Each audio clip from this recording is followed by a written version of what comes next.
Today I'm joined by the wonderful Dani Nash for her third appearance of 3. Obviously you've watched the last 2, that's why you're here. But just in case you aren't, firstly, hello Dani. Hello Ben. Welcome back. Thank you. Just in case they haven't seen the first couple of episodes, tell everyone who you are and your relationship to the property world. So I'm Dani Nash, as you said. I've worked in the property industry for 19 years. So always on the supplier side. So I've never been an agent. I've always worked on the supplier side, mainly in training and events. And I think it's a great industry and I'm very proud to be part of it. Great industry, proud to be part of it. Making friends, that's what Dani's good at doing. So Dani, let's get straight into it. We're going to go right in for a deep, difficult, challenging question. What's your favourite biscuit? Bourbon. Oh, the debate, a bourbon, not a hobnob, no, not a chocolate-covered hobnob. No, because I don't like milk chocolate on biscuits, so it would have to be a dark chocolate hobnob. But a bourbon. Yeah, all right, interesting. All right, it's not what I was expecting. What were you expecting? Pink wafer? Yeah, no, why not? Yeah, that works, yeah. They fall apart though when you dip them in a cup of tea. And if you, and they sort of, yeah, the dryness, the sucking out all the moisture in your mouth. Which? The pink wafer. wafers? Yeah. Yeah, but they've got the little bit of cream in them, haven't they? Yeah, not enough. I think they double up on the cream. Nah. Oh, the more, yeah, and I don't even like cream, but I think, yeah. Anyway, we have taken a direction here. Yeah, let's actually get into a real question. So we're going to draw on Dani's experience today because she's the real deal. Unbelievable experience, works with some of the best businesses in the country. And if anyone can help educate the property industry and the consumer or who's interested in the property industry, Dani's the person. So in your experience, Dani, what's the biggest failure in how the property industry serves the people that rely on it? And really, why is it not being addressed, or why does it keep happening? Why does it keep coming up? It's a good question. I think there's a few things, but for me, I think the main thing is probably that kind of scarcity mentality. And what I mean by that is there's probably 10% of the businesses in the industry that collaborate and network and share, but I think 90% don't. I think they operate in their own little bubble. They're very, very good in their patch. They're very good at understanding what goes on in their area and working with local schools and local businesses, but they don't expand that out. And I think actually, if you look at a lot of agents are doing a lot of good work. And I think if you could harness that power almost and get them all talking to each other and all sharing best practice and also not being afraid to share the things that have gone wrong so that everyone can learn from everyone else's mistakes. I think that would just be a phenomenal way to go. So how do we get there? That sounds like nirvana to me. How do we get there? I'm hoping for utopia, but I think by encouraging agents to seek out training and networking opportunities that suit them. I think there's a whole raft of different ways you can do it, whether that's a paid for membership group or whether it's something that you do in your local area or even just networking with local businesses. If there's a chamber of commerce, it doesn't have to be agency specific, but it's just getting out of your bubble, getting out of your office and mixing with other people that are running businesses to learn from them and to teach them as well. So let's go back to scarcity mentality. Tell me what your experience, dig down into that. Give me more about that. I think, so obviously the flip side of scarcity mentality is abundance mentality, where people have the confidence and the strength to share their story and their experience, good or bad, and say, you know, we tried this at work, it was absolutely brilliant. Equally, we tried this at work and it was a spectacular failure. But to be able to do that does take a level of confidence and strength, and also the right environment in which to do that. I think scarcity mentality comes around because people are frightened to share what they see as their secret sauce. Okay. And that's a shame actually, because we know that in agency, a lot of the patches are really quite small. So if you're operating in Stroud, what would be the problem in going to a chamber of commerce or going to a meeting or chatting to an agent that's in, I don't know, Cirencester or somewhere sort of 15 miles away? You know, it doesn't matter. You can share it. And then by doing so, you've made that whole patch better for everybody. But you're right. There is this fear, this, you know, it's our IP. we've learned it, we've developed it. I tell them they might steal it. Yeah, and so you ran a business that did this exact thing. What's your experience in agents stealing great ideas from other agents? It depends how you look at it. So if you've got two agents on one street and one does something really well and the other agent steals it, that's probably akin to stealing. But equally, if someone's already done a really, really great advert and then you do a similar or a great initiative and you do the same thing 2 weeks later, I mean, I don't know why you'd want to do that. I think you just make yourself look stupid. But, you know, if you are, you know, you're based here in West London, if you share an idea with an agent that you know that's based in East London or Surrey or Manchester, does it matter? That's not stealing, that's sharing. Yeah, no, listen, look, I fall into a different category. I don't care who copies what we do. Mm-hmm. It's going to sound wildly arrogant, completely out of character for me. I want everyone to copy us. I want to be the trailblazer. I want to set the tone. I want to set the standard, and I want to drag. This is going to sound a little bit. I want to drag the local agents that we work with up. Yeah. The better the competition, the better our team have to be. It's just a simple fact. You will fall to the your quality will fall, in my opinion, more often than not, to the lowest entry point for success. So when I say entry point for success, you could be a 7 out of 10, an 8 out of 10, a 9 out of 10, or a 10 out of 10. And if in your market there are loads, everyone's a 7 out of 10, then you just need to be a 7.5 out of 10. Yeah. And you win. We don't want to do a 7.5 out of 10 business. And I think in this day and age, to believe that you could come up with something brilliant and keep it a secret is wild. Yeah. So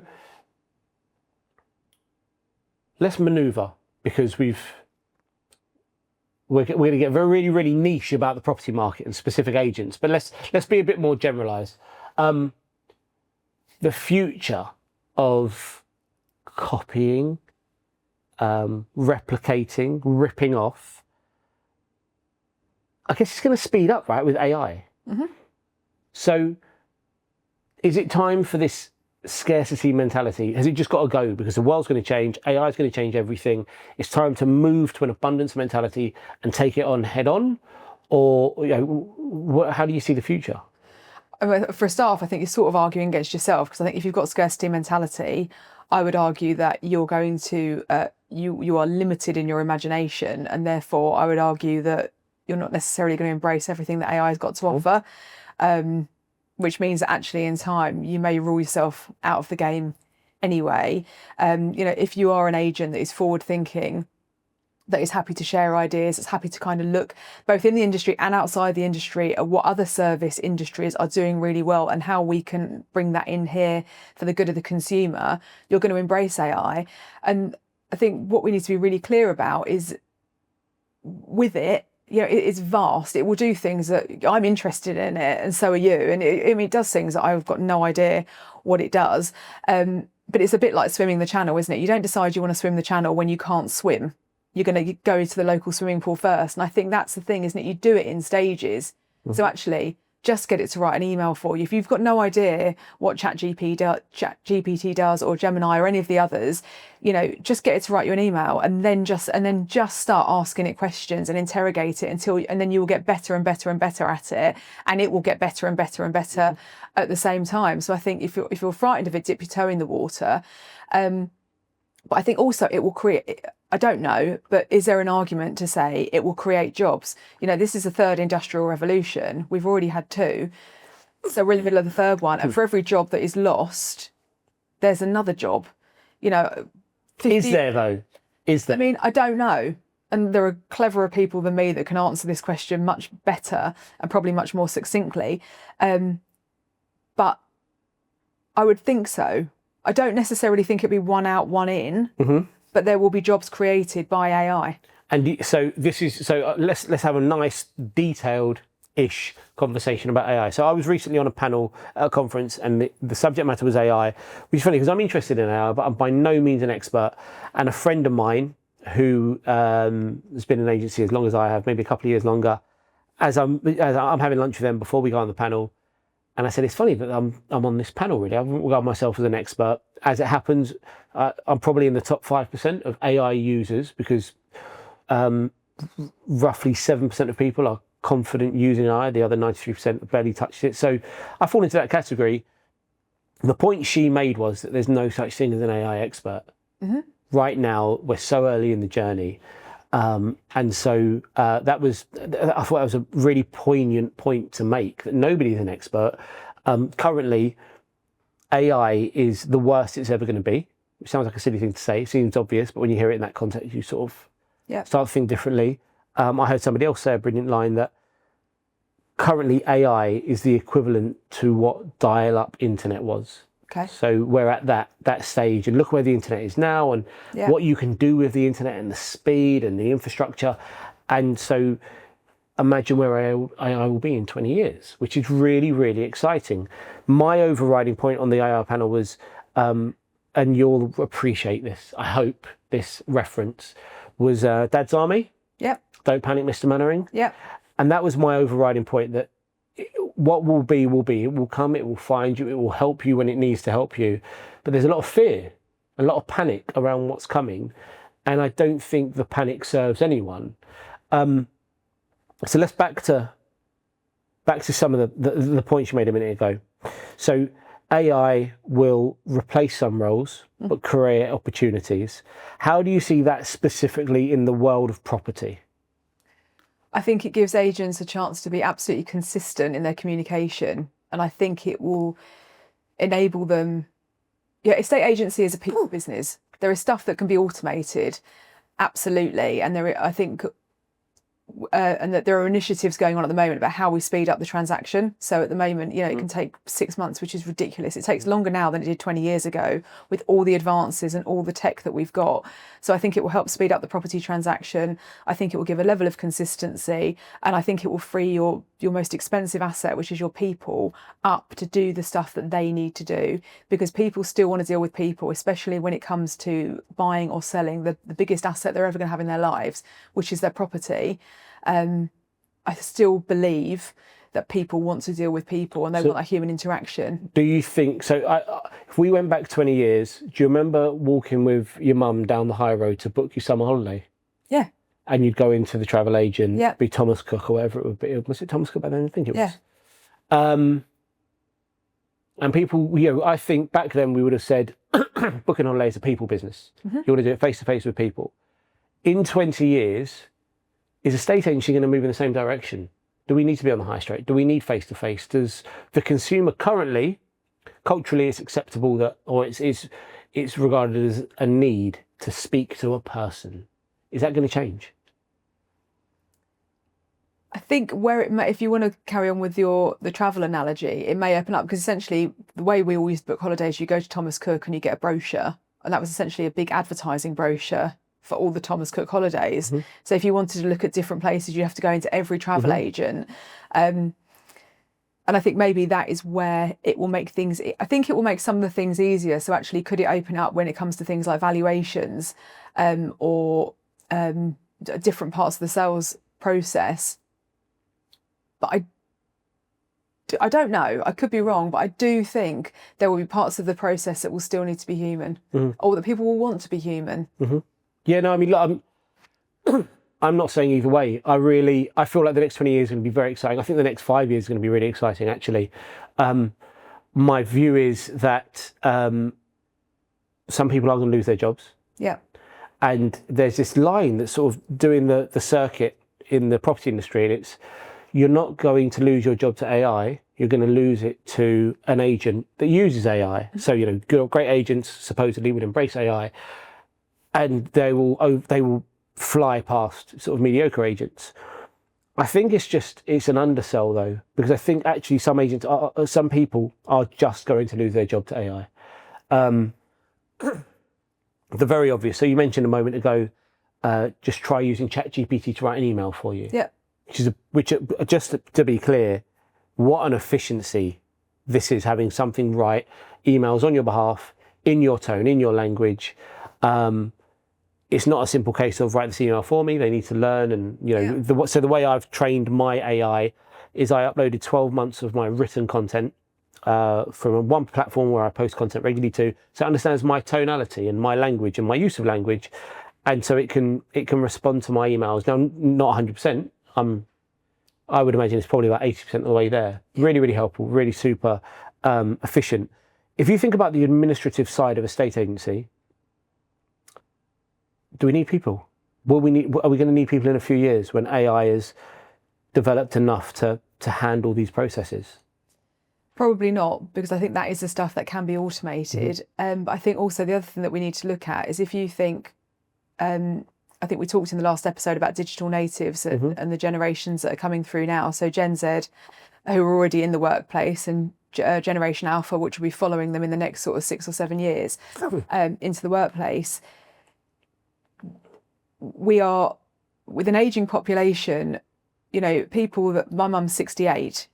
So if she ends up having to downsize in 20 years' time, she will want to deal with a person. She's really, you know, she still works, she's tech savvy, but she is not going to be in a position where she is going to want to have a fully automated house buying or selling process. So I think it's understanding what AI can do, but again, what the consumer wants it to do. And I think the whole full automation piece might not come through until the 25-year-olds are they're going to be the ones that keep up with it through its lifespan. Whereas I think even people like us in our 40s, we won't catch up with its capabilities because we are still slightly, as much as we embrace it and we like it and we're not frightened of it, we are still slightly entrenched in that analog age, because that's how we were brought up till we were like 18, 19. So I think it's understanding that just because AI can do these things, if you're running a business, it's understanding that the older people possibly are going to be the ones that are still going to want to deal with humans, and they're not going anywhere for 40 years. So, okay, so we've got a 40-year cycle. Once they are out of the buying and selling and renting and letting process, then there's a really strong argument to say the next generation will be completely tech savvy, and their experience and their what's the word I'm looking for? Their expectation will be that it's all tech driven. So, and their appetite for it as well. And also, don't forget, and all the time we're talking about this, it's either going to get better and better and better and better, or it's going to go full Skynet. It's take over the world. Take over the world, and we'll all be in Terminator 2, and it won't matter anyway. And you know, I'm not against either. I quite fancy a bit. This time I'll probably be dead. I don't see it personally. No, I'm living until I'm 104. I'm manifesting it. Oh, okay, 104. Why 104? I don't know. It just seemed like fun. Oh, I thought you know about 104. You know this. So if you want to see gains in anything in life, the optimum push yourself percentage is 104%. Oh. So for instance, if you can lift, a bench press 100 kilos, which obviously that's a breeze for you. To get gains, to see strength improvements, you need to take it to 104 kilos. And that will, studies show that 4% is how you get more out of people. So it's on my board upstairs, funnily enough, that I try and work 104% as often as possible just to get that growth. And I thought that's what you were looking for, but clearly it's just a coincidence. Yeah, well, I thought 100 is fun. 100 and then I just slung on a bit for good measure. Slung on a bit. 100 is fun. Yeah. Well, I mean, it might not be weird. Well, hopefully with the advancements in AI, 100 will be fun. Elon Musk will have put a chip in my brain by then. Elon Musk will be on Mars by then. Yeah. And what you have seen his face on Mars? You know what? I won't because this could rabbit hole really, really quickly. Okay, so AI taking over the world or taking over administrative tasks, one or the other. I'm an agency. I'm thinking about the next 20 years, which I know is obviously not true, because as agents, we do love to think about tomorrow and we don't like to think about next year. Instant gratification is a real bane of our industry. But for those that are thinking ahead, how do they protect themselves? So let's say I'm frontline, I'm in I'm sort of, I don't know, listing, sales, maybe I'm running an independent business. I'm not so much in administrative, but I'm front and center for the business. How do they go about protecting themselves in the future to make sure they're relevant, they have an awareness, they are building their business in spite of AI maybe pulling on traditional levers that they would have had to manage themselves? I think firstly, I mean, by interrogating AI and actually looking at where it can help you and embracing it. Okay. Because if it can get rid of a lot of the grunt work and then you can spend your time on the activities that you enjoy and which you think are benefiting the consumer and which are benefiting the business, I think that's brilliant. You know, I've talked a lot through my career about, you know, the ability to step away and work on the business rather than in it. And I think that's something that founders have real trouble doing, especially once you get to 2, 3, 4 branches. Because when you've got one branch, you're everything. You know, you've got to be the boss, you've got to be the valuer, you've got to pick up the slack if someone calls in sick, you've got to be HR. Then you get to 2 branches and 3, and suddenly you're having to start relinquishing control because you've got to get managers in to do it for you. And I think where AI can help is, you know, if you embrace it and you look at what it can do, it gives you that time to kind of really work on your business and work out where you want to go next and plan for the future. Okay, I agree.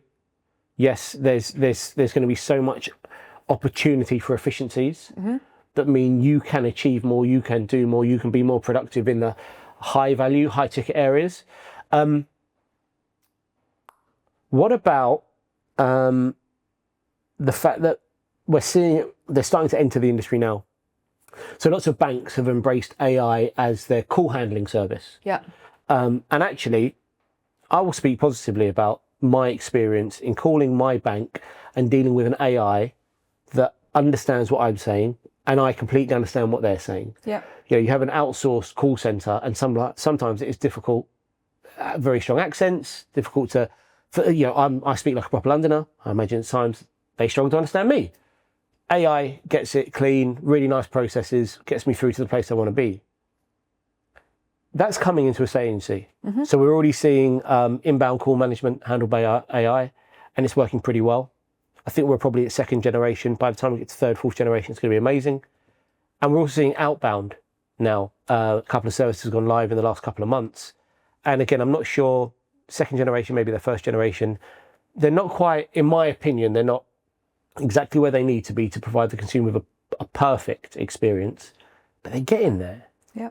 So when we're all using them, because let's be clear, it will be wildly cost effective to have an AI call the 5,000 records on our database versus a team of 10 people spend a year calling them.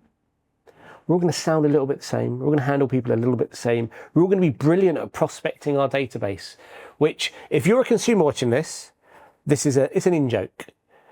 The best business you can do as an estate agent is sitting in your database. You don't need to pay for new advertising. You just need to pick up the phone and speak to the people you've already dealt with. Now we're going to have a bot do it for us with an AI. So if AI is doing all this legwork, this grunt work, this good work, this great work, what am I going to do?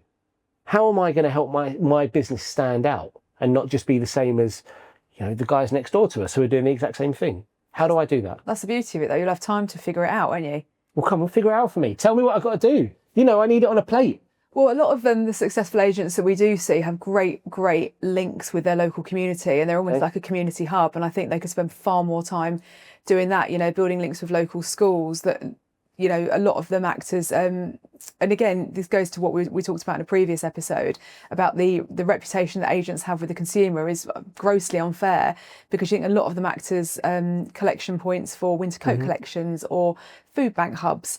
So actually looking at how you can use your office space to, and how you can use the team that you do have to really impact your local community and make a difference, I think, is maybe looking more at charitable endeavours or, you know, things like that. So being more present, in essence, in the community, being more present, driving awareness. Yeah. Now we've joked about this off camera. And I'm gonna push the conversation in this direction. There's a term that floats around called personal branding, and I know you're a huge fan of this term, just like I am. Let's zoom in on Dani's face right now because it tells you everything you need to know. Yeah, I can't hold it in; it just leaks the thing. No, I can't wait till we start playing cards together. I don't. No, terrible at it. Yeah. I have too many tells. Which is, I think, why everyone likes you, Dani, because you are completely authentic all the time and not hiding it. Personal branding is naff. Right, the term is naff initially, and we work in a digital marketing business that puts people front and center. The accepted term is personal branding, but in fact, we've already discussed it off air. How did you describe it? Because I think it's just a brilliant one to the bowels. I can't remember which exact. So you said it used to be that you did something brilliant, and being brilliant at something led to you being famous. And famous, yeah, we use that term in inverted commas. Yeah. But now it seems like the goal is to be famous before you've achieved anything. Yeah. You talked about integrity and and doing things for the right reason. That's what your brand is. That's who you are. So I think there's a big opportunity with AI coming for people to bring themselves front and center, to position their business in a way by being more visible in their local community. What's your take on people presenting themselves, being front and center, letting the community know they exist? I think it's fine. I think they absolutely should do that. I thought when you were talking earlier, I was like, oh God, I probably said something truly horrendous off camera. But no, that's fine. And you did that too, yeah. But I've filtered it. Thank you. But my point is that I think there's a couple of things, and I think people confuse building a personal brand, which is having an online presence, with reputation, and they're not the same thing. So to my mind, I probably have a personal brand in that you would talk about me at an event and someone has an opinion, and hopefully it's good, but maybe it's not. I don't know. You can't. Mostly. Yeah, but you can't. Not everyone can like you, and that's also part of psychological safety and being a grown up, is realizing that not everyone's going to like you, and that's okay. But you turn up, you do the work, you do what you say you're going to do. You're consistent. You have decent work ethic. You're a decent human being, and the end result of all of those things is that you build a good reputation, so that when someone says your name to somebody else, they have a good opinion of a favourable opinion of what you are. And I think people confuse that, which comes off the back of years and years of consistent work and attitude, with sound bites and articles and clickbaits, selfies. It's mainly dross on social media, and I don't do social media. I only do LinkedIn because I can't bear it. Because I think what someone had for their breakfast or what they're doing on their holidays with their kids in their downtime is of absolutely no consequence. If I want to know, I will talk to them on the phone and I'll ask them. And maybe it's a slightly old-fashioned view, and this is where I need to talk to the Gen Zs. Thing. Yeah. I need to talk to the Gen Zs about it, and I need to learn the gaps. But I think there's a lot of people that build a personal brand, and it's brilliant because it is built on the back of knowledge, experience, wisdom, great attitude, and that's fine. But I think there's an awful lot of people that have built a personal brand on absolutely no substance at all, and I think you scratch that surface and there is nothing there. Yeah, they're just really good at sound bites. You're right. The selfie culture has it's widespread. It's found its way onto LinkedIn as well. It's everywhere you look, and I think there's this really strange misconception that building a personal brand is about letting people see my face and let me talk about myself and let me say how wonderful I am and let me tell my own stories. Where actually my view of how you build a reputation, let's use that word, it's a nicer word, it's a stronger word, it's the right word. How you build your reputation is talking about the things that are important to you, that you care about, that you take pride in, that you are interested in, sometimes that you're worried about. But by talking about those things, you let people know who you are, as opposed to so I can give you a really good example. The year before last, I did my end of year wrap, and it's like things that we've achieved over this year, and it's a social media post, and it covers a whole load of things. And it was talking about some things in my personal life, some things regarding family, some things regarding business, and we'd had a pretty good year for business, and there was no flexing. It's not gloating or bragging. It's a shout out to the team. Everything is, the team have done this amazing result, and that's true because I don't have to work. They do all the work. But one of the things that in that year's wrap was that we discovered my eldest had dyslexia, and she's really suffers with it. And being the parent that I am, I'd really pushed her on her reading, and couldn't comprehend why she was having such difficulties with it.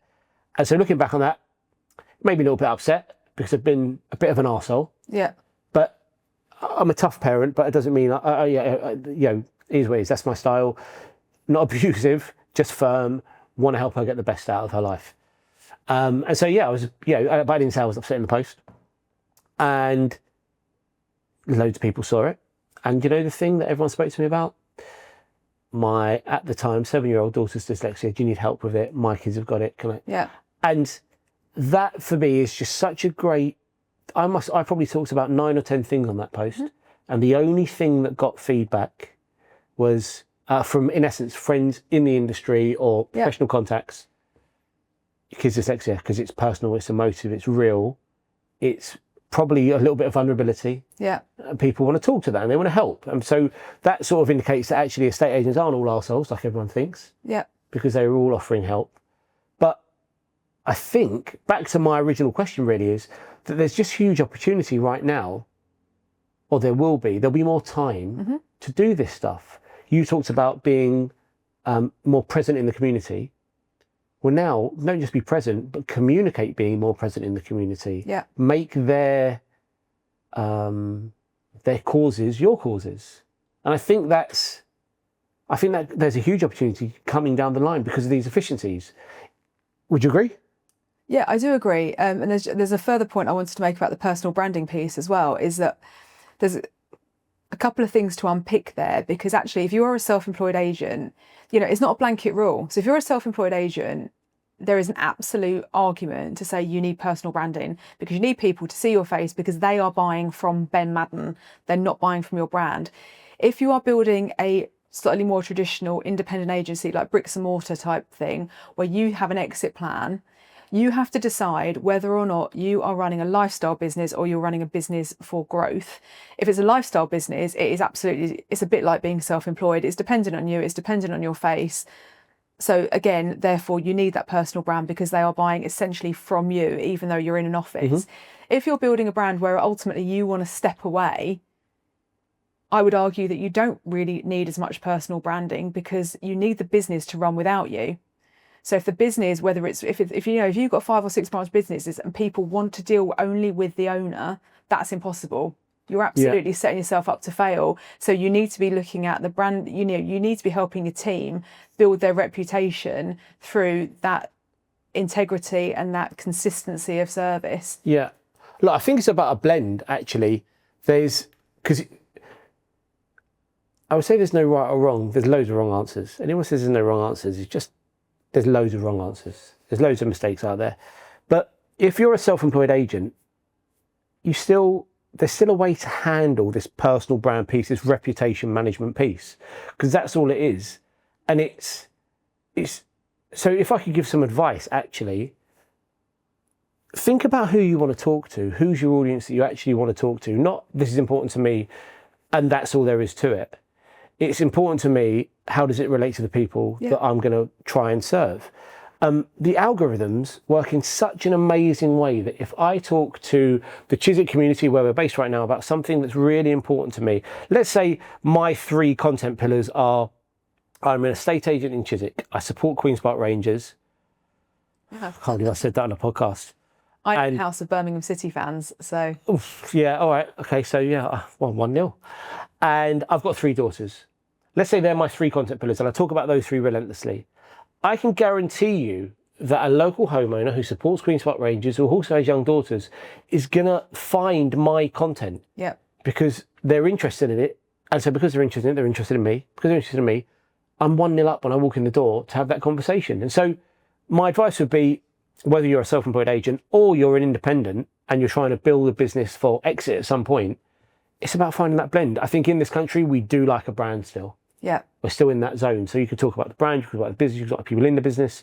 But I think it's just huge opportunity for building your reputation a bit more, doing a little bit more, being a bit more present. Dani, this has been really nice.